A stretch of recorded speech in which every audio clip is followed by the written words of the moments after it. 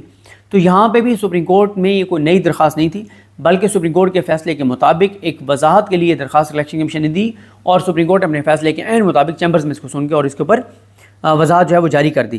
اور ذوالقرنین اقبال صاحب نے ٹھیک کہا ہے کہ بلکہ وہ اگلی اس کے بارے میں ہے، میں وہ آگے چل کے بتاتا ہوں، وہ اس سے اس کو کنیکٹ کرتا ہوں جو ذوالقرنین صاحب والا ٹویٹ ہے۔ تو یہ ہو گیا معاملہ، اور قاضی صاحب لڑائی کو مزید بڑھاتے چلے جا رہے ہیں، اور 8 ججز جو ہیں ابھی تک ادھر خاموشی ہے، اور یہ خاموشی کسی طوفان کا پیش خیمہ جو ہے وہ ہو سکتی ہے، اور کوئی بہت بڑی چیز بھی ان 8 ججز کی طرف سے آ سکتی ہے۔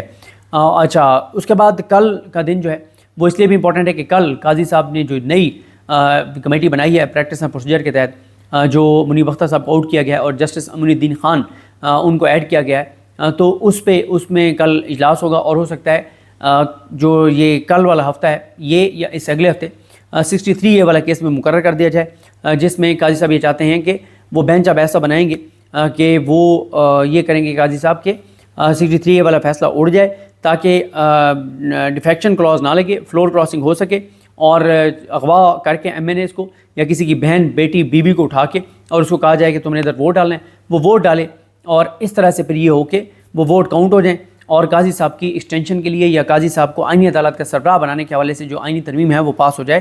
تو قاضی صاحب اس کے حوالے سے کھل کے آگے ہیں۔ آگے بھی اسی سے جڑا ہوا ایک کیس ہے کہ قاضی صاحب نے ایک ری کاؤنٹ والا فیصلہ دیا، 2-1 سے آیا، جو قاضی فائز عیسیٰ صاحب تھے، نعیم افغان صاحب تھے 2، اور ایک اختلاف کیا تھا جسٹس عقیل عباسی صاحب نے۔ اس کے بعد پی ٹی آئی کی 3 سیٹیں کم ہو گئیں اور حکومت کو 3 سیٹیں اور مل گئیں، جس سے حکومت کو آسانی ہوئی قاضی فائز صاحب کی ایکسٹینشن کے لیے ووٹ پورے کرنے میں۔ اس کے بعد ایک اور درخواست آئی NA 97 علی گوہر بلوچ صاحب کی۔ علی گوہر بلوچ صاحب کی جب درخواست آئی تو وہ لگ گئی جسٹس امین الدین خان صاحب کے پاس اور جسٹس نعیم افغان صاحب کے پاس۔ یہ وہ دن تھا 21 اگست کا دن تھا جب ہم نے آپ کو اپڈیٹ کیا تھا کہ حیران کن فیصلہ آیا تھا ان 2 ججز کا، جس میں نعیم افغان صاحب نے بہت سخت ریمارکس دیے تھے اور بڑے اہم ریمارکس دیے تھے، کیونکہ اس میں فیکچوئل کنٹروورسی تھی، یہ ری کاؤنٹ کا معاملہ تھا۔ فیکچوئل کنٹروورسی یہ تھی کہ علی گوہر بلوچ صاحب کے وکیل نے کہا کہ ہم نے ری کاؤنٹ کی درخواست دی تھی، لیکن اس درخواست کے اوپر کوئی تاریخ نہیں لکھی ہوئی تھی، کوئی سائن نہیں تھے، کچھ بھی نہیں تھا۔ تو یہ انہوں نے کہا. تو نعیم افغان صاحب نے کہا کہ یہ کیونکہ اب فیکچوئل کنٹروورسی ہے, آپ کہتے ہیں آپ نے درخواست دی, الیکشن کمیشن کے ریکارڈ پہ نہیں ہے, الیکشن کمیشن کے ڈی جی لاء سے پوچھا گیا, انہوں نے بھی کہا کہ کوئی ہمارے ریکارڈ پہ درخواست نہیں ہے ان کی. تو انہوں نے کہا یہ فیکچوئل کنٹروورسی ہے تو آپ جائیں اور الیکشن ٹریبیونل میں جائیں. تو اس طرح سے نون لیگ کو سیٹ نہیں ملی. 21 کو انہوں نے یہ زبانی فیصلہ کیا, 25 اگست کو انہوں نے تحریری فیصلہ دیا. اس کے بعد ایک ریویو دائر ہوتا ہے, اور ریویو قاضی صاحب امین الدین خان صاحب اور نعیم افغان صاحب کے پاس لگانے کے بجائے اپنے پاس نعیم افغان صاحب اور شاہد بلال حسن صاحب ان کے سامنے لگا دیا قاضی صاحب نے کل کی تاریخ میں, یعنی کل 23 سپٹمبر کو. اور کبھی امکانات ہیں کہ قاضی صاحب یہ ری کاؤنٹ میں ان کو کہہ دیں کہ ری کاؤنٹ کریں, اور جب ری کاؤنٹ ہوگا تو پھر جو ہے وہ پی ٹی آئی کی سیٹ جو ہے وہ ایک اور کم ہو جائے گی. اچھا, یہ بھی اب کیونکہ سعد اللہ بلوچ اس سیٹ سے جیتے ہوئے ہیں. سعد اللہ بلوچ وہ ہیں جن کا آپ نے سنا ان کی بیوی, ان کی بہن, بیٹی, وہ سب پوری فیملی کی خواتین کو اغوا کیا گیا, اور وہ جب پیش ہوئے تو ان کو چھوڑا گیا, اور ان کا معاملہ لاہور کورٹ میں بھی گیا تھا, اور وہ بیان دینے بھی لاہور کورٹ میں گئے تھے. یہ وہی حلقہ ہے سعد اللہ بلوچ والا. تو یہ اب معاملہ اور ماجرا ہے کہ سعد اللہ بلوچ تو اب کہہ رہے ہیں کہ میں ووٹ نہیں کروں گا, تو اب پھر وہاں سے نون لیگ کو سیٹ دلوا دی جائے. تو قاضی صاحب لگ گئے ہیں کہ کسی طرح سے وہ اپنی ایکسٹینشن کے لیے اور اپنی ملازمت کے لیے جو ہے وہ نمبر گیم جو ہے وہ نون لیگ کو خود پورے کر کے دیں. اس سے پہلے بھی مولانا صاحب کو انہوں نے بڑا پروٹوکول دیا تھا مبارک ثانی کیس میں کہ شاید مولانا صاحب جو ہے وہ دے دیں ان کو ووٹ. اور پھر اسی طرح سے الیکشن ٹریبونل والا فیصلہ انہوں نے معطل کر کے رکھا ہوا ہے, وہ 24 کو لگ گیا. 4 جولائی سے وہ معطل ہے, اور اب 24 سپٹمبر کو لگ گیا. یعنی جولائی, اگست, سپٹمبر, مطلب 3 ماہ بعد تقریباً یہ کیس لگا رہے ہیں قاضی صاحب. اور 3 نہیں, 4 جولائی, 4 اگست, 4 سپٹمبر, تقریباً آپ سمجھیں کہ کوئی 2.5 ماہ بعد قاضی صاحب یہ کیس لگا رہے ہیں. اور یہ وہ معاملہ ہے جو پنجاب کے ٹریبونلز کو قاضی صاحب نے کام سے روکا ہوا ہے. تو یہ والا بھی معاملہ ہے, تو یہ بھی لگ گیا ہے. تو ایک سیٹ بہرحال لگتا ہے کہ سعد اللہ بلوچ صاحب کی سیٹ جو ہے وہ چلی جائے گی, اور علی گور بلوچ صاحب جو ہیں وہ آ جائیں گے. اور کل کا میں اجلاس بھی بتا چکا ہوں پریکٹس اینڈ پروسیجر کا. اب آ جائیں کہ 2 تنظیمیں ہیں وکلا کی, ایک پاکستان بار کونسل ہے اور ایک سپریم کورٹ بار ہے. یہ دونوں حکومت کی گود میں بیٹھی ہیں, اور حکومت ان کو بہت فنڈز بھی دیتی ہے, ان کے وکلا کو oblige بھی کرتی ہے. اس میں وہ وکلا ہیں جن کی جو نون لیگ کا حصہ ہیں, اور ہمیشہ نون لیگ نے ان دونوں فورمز کو استعمال کیا ہے. یہ دونوں فورمز استعمال ہوتے ہیں حکومت کے حق میں ہمیشہ. مطلب ہمیشہ سے مراد یہ ہے کہ جب سے یہ عہدیدار بنے ہیں پاکستان بار کونسل, یہ جو اعظم طارق صاحب کا گروپ ہے یہ آیا ہے, یا ادھر سپریم کورٹ بار میں جب سے شہزاد شوکت صاحب آئے ہیں, تب سے یہ ہر معاملے میں عدلیہ کے خلاف اور شریف خاندان کے حق میں, نون لیگ کے حق میں استعمال ہوتے ہیں. تو یہ واضح طور پہ شریف خاندان کی گود میں بیٹھی ہوئی 2 تنظیمیں. اچانک یہ ہوا ہے کہ یہ جو صدارتی آرڈیننس جاری ہوا ہے, اس صدارتی آرڈیننس پہ 2 پریس ریلیزز آئی ہیں, دونوں میں آپ کے سامنے رکھتا ہوں. پہلی پریس ریلیز ہے پاکستان بار کونسل کی, اور انہوں نے جو پریکٹس اینڈ پروسیجر ایکٹ ہے اس میں جو ترامیم کا آرڈیننس جاری کیا ہے اس پر شدید تفصیلات کا اظہار کیا ہے, اور انہوں نے کہا کہ اس آرڈیننس کو ایگزیکٹو کمیٹی سے رائے لینے کے لیے ان کے سامنے رکھا جائے گا. اچھا, یہ میں آپ کو یہ دونوں پریس ریلیزیں جلدی پڑھ دیتا ہوں, پھر میں آپ کو بتاتا ہوں کہ ممکنہ طور پہ معاملہ اور ماجرا کیا ہے کہ انہوں نے یہ پریس ریلیزیں کی ہیں. پاکستان بار کونسل کے وائس چیئرمین فاروق ایچ نائک کی طرف سے جاری اعلامیے میں چیف جسٹس پاکستان کو پریکٹس اینڈ پروسیجر کمیٹی کے 3رے ممبر کی نامزدگی کا اختیار دینے پر شدید تفصیلات کا اظہار کرتے ہوئے کہا گیا ہے کہ وکلا برادری کا یہ ایک درینہ مطالبہ تھا کہ سپریم کورٹ کے سینئر ججز پر مشتمل ایک کمیٹی ہونی چاہیے جو بینچ تشکیل دے کر مقدمات سماعت کے لیے مقرر کیا کریں. وکلا کی جدوجہد کے نتیجے میں supreme court practice and procedure act 2023 بنا, اور جب یہ قانون بنا تو وکلا برادری نے اس کا خیر مقدم کیا. لیکن اب پریکٹس اینڈ پروسیجر ایکٹ میں ترمیم کا آرڈیننس جاری کرنا واضح طور پر وکلا کی جدوجہد کو مسترد کرنا ہے. مزید یہ کہا گیا کہ سپریم کورٹ نے پریکٹس اینڈ پروسیجر ایکٹ کو درست قرار دے کر برقرار رکھا.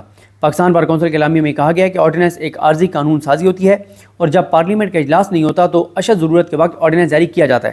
آرڈیننس پر اعتراض اٹھاتے ہوئے یہ بھی کہا گیا کہ پریکٹس اینڈ پروسیجر ایکٹ ترمیمی آرڈیننس کے ذریعے از خود نوٹس مقدمات کی سماعت کے لیے بینچز بنانے میں چیف جسٹس پاکستان کو یک طرفہ اور منمانی اختیارات دے دیے گئے ہیں.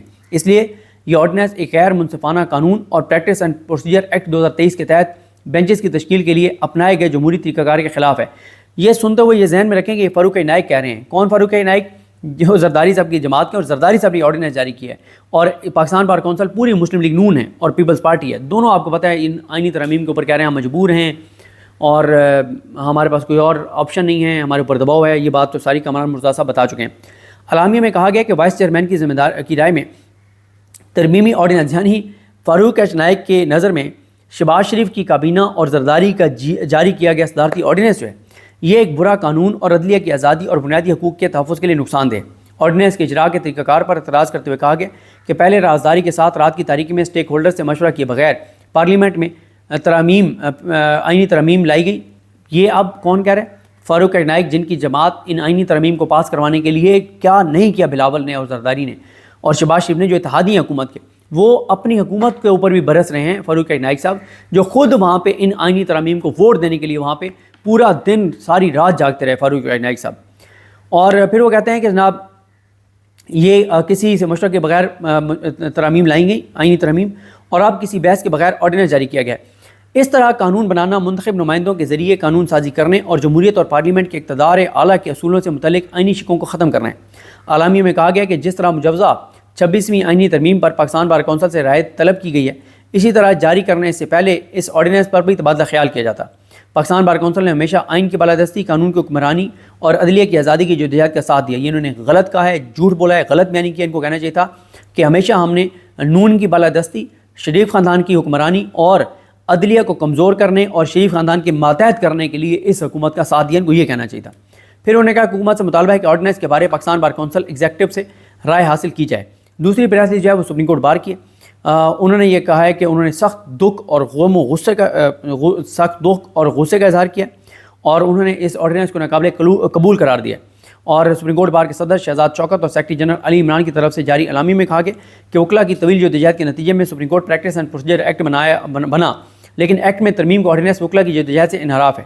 اعلامیہ میں آرڈیننس کے اجراء کے وقت اور انداز پر بھی سخت تشویش کا اظہار کیا گیا اور کہا گیا کہ جس طریقے اور حالات میں یہ آرڈیننس جاری کیا گیا وہ ناقابل قبول ہے، کیونکہ اس کا واحد مقصد supreme court practice and procedure act کو منسوخ کرانا ہے، جبکہ پریکٹس اینڈ پروسیجر ایکٹ کو سپریم کورٹ نے برقرار رکھا ہے۔ تو ان حالات میں اس ترمیم کا اجراء بالکل قابل قبول نہیں۔ سپریم کورٹ بار کو پختہ یقین ہے کہ پریکٹس اینڈ پروسیجر ایکٹ کا سپریم کورٹ کو مضبوط کرنے، انصاف تک رسائی آسان بنانے اور آئین میں دیے گئے بنیادی حقوق کو برقرار رکھنے میں کلیدی کردار ہے، کیونکہ اس کے ذریعے عدالتی طریقہ کار کو آسان اور مزید شفاف بنا دیا گیا ہے۔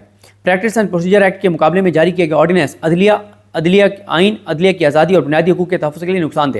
مزید یہ کہا گیا کہ پارلیمنٹ اور عدلیہ جیسے مقدس ادارے تصادم کی راہ پر گامزن ہیں، جس کے جمہوریت اور آئین کی بالادستی پر تباہ کن اثرات مرتب ہوں گے۔ اگر دونوں اداروں نے تحمل کا مظاہرہ نہیں کیا تو اس کی وجہ سے پورا نظام پٹری سے اتر سکتا ہے۔ سپریم کورٹ بار کا تمام متعلقہ اسٹیک ہولڈر سے مطالبہ ہے کہ آئین کا تقدس، عدلیہ کی آزادی اور پاکستان کے عوام کے بنیادی حقوق کو بحال رکھیں۔ اچھا، یہ اب کیا اس کی وجوہات ہو سکتی ہیں؟ پہلی وجہ اس کی یہ ہو سکتی ہے کہ کوئی ان کا کام پھنسا ہوا ہو، سپریم کورٹ بار اور پاکستان بار کا روکھڑا، مینو نوٹ وکھا میرا موڈ بنے، پیسہ عوام کے ٹیکس سے، کوئی انہوں نے کو بھاری رقم ان کو چاہیے ہوگی، پیسہ چاہیے ہوگا، تو انہوں نے بلیک میل کرنے کی کوشش کی حکومت کو تاکہ ہمیں بلائیں اور ہمیں پیسے دیں جو بھی رکے ہوئے ہیں۔ ایک تو یہ وجہ ہو سکتی ہے۔ دوسرا یہ بلیک میلنگ کی وجہ یہ ہوگی کہ آگے قاضی فائزہ کے ذریعے حکومت ججز بھرتی کر رہی ہے 70-80، تو یہ اس میں ابھی سے اپنا حصہ لینا چاہتے ہیں بلیک میل کر کے۔ تیسرا یہ ہو سکتا ہے کہ آگے کیونکہ سپریم کورٹ بار کے الیکشن آ رہے ہیں تو یہ ذرا وکلا کو دکھا رہے ہیں کہ نہیں ہم نون لیگ کی گود میں نہیں بیٹھے، ہم انڈیپینڈنٹ بھی ہیں، جو کہ بالکل جھوٹ ہے، بالکل غلط بیانی ہے۔ اگر یہ سمجھتے ہیں کہ یہ غلط ہے تو یہ اب تک انہوں نے چیلنج کیوں نہیں کیا اس کو؟ کوئی احتجاجی کال کیوں نہیں دی؟ اگر اتنا بڑا ان کے مطابق ہے تو یہ سب جھوٹ ہے، غلط بیانی ہے، ڈرامہ ہے، اس کے پیچھے کوئی اور کھیل ہے جو یہ سپریم کورٹ بار اور پاکستان بار کھیلنا چاہتی ہیں، اور 99% یہی ہے کہ بلیک میلنگ ہے، ذات کے لیے، مفاد کے لیے، پیسے کے لیے، کام کے لیے، کوئی ایجنڈا ہے، ایجنڈے کے بغیر یہ پریس ریلیزیں دونوں جاری نہیں ہو سکتی تھیں، اور کچھ نہ کچھ یہ لینا چاہتے ہیں حکومت سے جو ان کو مل جائے گا، یعنی یہ اسی لیے یہ آواز بلند کرتے ہیں تاکہ حکومت بلائے بٹھائے اور پھر جو ان کے آگے رکھنا ہے حکومت رکھ دے، ان کو جو دانہ ڈالنا ہے وہ دانہ ڈال دے، کچھ بھی ڈالنا ہے ان کو ڈال دے اور ان کو پھر مینیج کر لیا جائے۔ تو یہ ہمیشہ عدلیہ پہ آزادی کے خلاف استعمال ہوئے ہیں یہ دونوں، پاکستان بار کونسل بھی اور سپریم کورٹ بار بھی۔ ان کی ان اعلامیوں پہ یا پریس ریلیزوں کو آپ نے سیریس بالکل نہیں لینا، یہ ان کو ایکسپوز کریں، مسلسل ایکسپوز کریں، لوگوں کو بتائیں کہ یہ دونوں تنظیمیں جو ہیں وہ حکومت کی گود میں بیٹھی ہیں۔